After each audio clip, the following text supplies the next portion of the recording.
আসসালামু আলাইকুম গাইস, কেমন আছেন আপনারা সবাই? আশা করি আল্লাহর রহমতে সকলে ভালো আছেন। আজকে ঈদের চতুর্থ দিন চলে আসলাম আমার ফ্যামিলি নিয়ে। এটা হলো বারাত এরিয়া। এখানে বিখ্যাত প্রতি বৃহস্পতিবার করে তাদের হাট বসে, এলাকা ভিত্তিক হাট।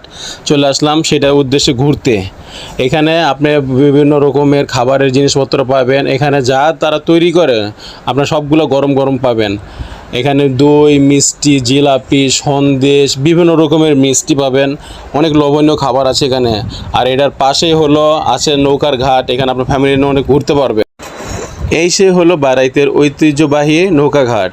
নদীর ওই পারে আপনারা যা দেখতেছেন ওটা হলো নাওরা এরিয়া বলে। এখান থেকেও 5 টাকা নেয়। আর হাতের বাম পাশে যে ব্রিজটা দেখতেছেন এই দিক দিয়ে আপনার ইসাপুরা যাওয়া যায়। ইসাপুরা থেকে আপনার 300 ফিট পর্যন্ত যাওয়া যায়। আপনারা অবশ্যই এখানে আসবেন। অনেক সুন্দর একটা পরিবেশ। আপনারা নৌকাতে নিয়ে ঘুরতে পারবেন। এখানে আপনি ঘন্টা চুক্তিতেও নিয়ে ঘুরতে পারবেন। এখানে ট্রলারও আছে।